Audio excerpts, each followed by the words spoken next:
Hello बच्चों, दिया गया प्रश्न इस प्रकार से है। जब मियोसिस के प्रथम न्यूनकारी विभाजन में गुणों की संख्या घटकर आधी रह जाती है, यह समसूत्री विभाजन की आवश्यकता क्यों होती है?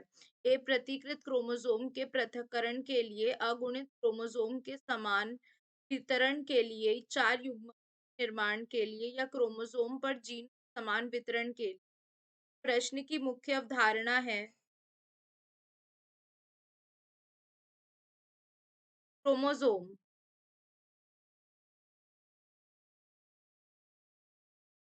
तो होता क्या है कि जो क्रोमोसोम क्या होते हैं, इन्हें हम गुण कहते हैं,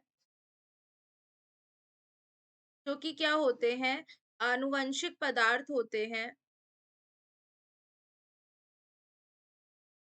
होते हैं जो जनक के लक्षणों को कहाँ लेकर जाते हैं, संतत में लेकर जाते हैं।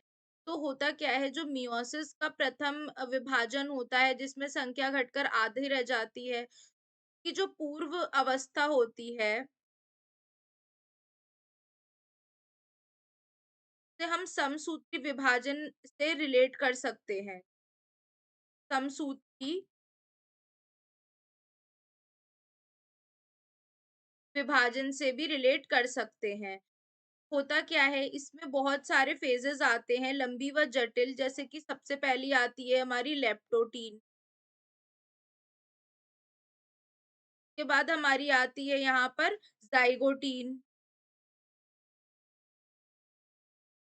के बाद है हमारी यहाँ पर पैकीटीन, या फिर हम कह सकते हैं बहुत सारी स्टेजेस आती हैं। पैकीटीन भी आता है, फिर हमारा डिप्लोटीन भी होता है। डिप्लोटीन होता है, डाइकाइनेसिस होता है,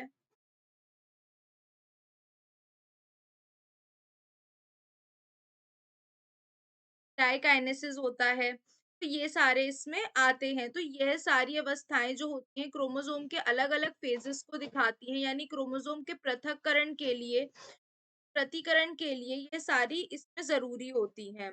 ठीक है, तो अब यानी कि अब यहाँ पर हमसे क्या कहा जा रहा है, कि ए कह रहा है हमसे कि सबसे पहले कहा जा रहा है कि द्वितीयक समसूत्री विभाजन की आवश्यकता क्यों होती है, कि ये जो पृथकृत प्रतिकृत क्रोमोसोम के पृथक्करण के लिए, यानी इनको अलग अलग करता है, इनका विभाजन करता है। तो यह हमारा बिल्कुल सही है। दूसरा है अगुणित क्रोमोसोम के समान वितरण के लिए, यह गलत है। तीसरा, चार युग्मकों के निर्माण के लिए, यह भी गलत है। और चौथा भी गलत है। उत्तर हो जाएगा विकल्प ए। आशा करती हूँ आपको समझ में आया होगा। धन्यवाद।